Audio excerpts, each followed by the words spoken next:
वीराना भाग 1 में आपने देखा कि करण के साथ वीराने में अजीब घटनाएं हुई। उसे उस वीराने का इतिहास अपनी आंखों के सामने दिखा। अब आगे। करण घर आने के बाद भी बहुत परेशान था। उसे समझ नहीं आ रहा था कि वो क्या करे। करण न ही उस वीराने के मंजर को भुला पा रहा था और न ही कुछ कर पा रहा था। हालांकि वो इतना समझ चुका था कि मज़दूरों को इंसाफ मिलना चाहिए, लेकिन वो सोच रहा था कि पुलिस उसका यकीन क्यों करेगी। करण ने कुछ न करने का फैसला किया। खाना खाकर वो सोने के लिए गया। ईयरफोन लगाकर वह गाने सुनने लगा। गाने सुनते सुनते अचानक उसे गाने की जगह एक अलग भारी सी आवाज़ सुनी। तुम डरपोक हो। करण ने एकदम से ईयरफोन हटाई। करण की धड़कनें तेज हो गई। उसे लगने लगा कि अब वो आत्माएं उसके घर तक आ चुकी है। करण पानी पीने के लिए उठा तो उसे अपने घर की सीढ़ियों से एक आवाज़ आई। उसने सीढ़ियों की तरफ देखा तो एक भयानक शक्ल की आत्मा सीढ़ियों से उल्टे पांव और हाथों से नीचे उतरती दिखाई दी। करण की चीख निकल पड़ी और वो अपने पलंग के नीचे घुसकर सुबकने लगा। कदमों की आहट करण के कानों में पड़ रही थी और वो आहट धीरे धीरे उसी की ओर आती सुनाई दे रही थी। उसी पल एक भयानक झुका हुआ चेहरा करण के पलंग के नीचे आकर बोला, करण, क्या तुम हमारी मदद नहीं करोगे? करण वो शक्ल देखकर इतना डर गया कि उसे हर जगह अंधेरा नजर आने लगा और वो बेहोश हो गया। करण होश में आया और उसने अपनी आंखें खोली तो उसने खुद को एक आलीशान घर में पाया और सामने से हाथ पर घड़ी बांधते हुए वही सूट बूट वाला शख्स उसे एक कमरे से बाहर आता दिखाई दिया। यह वही उस वीराने का मालिक था। तभी पीछे से एक औरत साड़ी पहने हुए आती है और उस व्यक्ति से कहती है, विशाल, तुम ठीक नहीं कर रहे। उन गरीबों की मौत के जिम्मेदार तुम हो। इतना कहते ही करण देखता है कि उस व्यक्ति ने उस औरत को एक थप्पड़ जड़ दिया और उससे बोला कि तुम मुझे बताओगी मैं क्या करूं क्या नहीं। तभी एक पुलिस वाला वहां आया और उस व्यक्ति से बोला, सर, मैंने सारे सबूत मिटा दिए।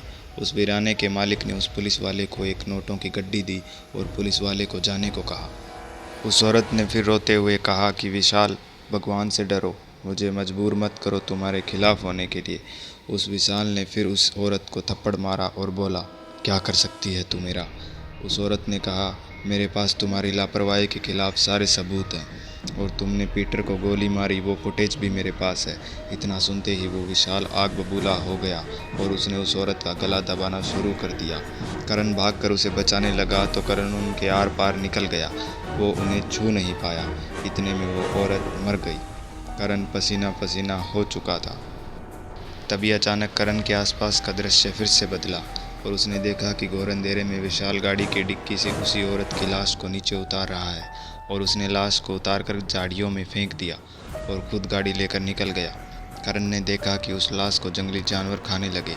वह दृश्य देखकर करण आसमान की तरफ देखकर जोर से चिल्लाया और सर पर हाथ रखकर रोने लगा। करण ने जैसे ही अपने आंसू साफ किए तो उसने खुद को अपने घर में पाया और देखा कि सामने पलंग पर हाथ जोड़कर वही औरत बैठी है जिसके पास विशाल के खिलाफ सबूत थे। करण को मालूम था कि यह उस औरत की आत्मा है, लेकिन करण उसे देखकर बिल्कुल शांत रहा। उस औरत ने हाथ से इशारा करते हुए करण को अपने पास बुलाया। करण उसके पास चला गया। उस आत्मा ने करण से पूछा, क्या तुम हमारी मदद करोगे? करण ने गर्दन हिलाते हुए हाँ में जवाब दिया। तो उस आत्मा ने कहा कि करण, जो कुछ हुआ है वो तो तुमने अपनी आंखों से देख ही लिया। अब विशाल को फांसी दिलवाने के लिए वो सबूत पुलिस को देने होंगे। करण ने पूछा, कहाँ है सबूत? तो उस आत्मा ने करण के हाथ में वो सबूत दे दिए और बोली, जाओ इन्हें पुलिस स्टेशन दे आओ। विशाल की मौत के बाद ही मुझे और उन मजदूरों की आत्मा को शांति मिलेगी। करण उस आत्मा से वो सबूत लेकर पुलिस थाने की ओर चल दिया। रास्ते में जाते जाते करण को ख्याल आया कि मैं यहाँ नौकरी करने आया था और ये किस झमेले में पड़ गया। उसी पल करण चलते चलते रुका और उसके चेहरे के हाव भाव ऐसे हुए जैसे उसके दिमाग में कोई खुराफाती विचार आया हो। करण ने गूगल से विशाल का नंबर निकाला और उसे फ़ोन घुमा दिया। विशाल ने कॉल उठाया और बोला, हेलो, कौन? करण बोला, कौन क्या में क्या रखा है सर? मैंने आपको एक व्हाट्सएप किया है, वो देखिए।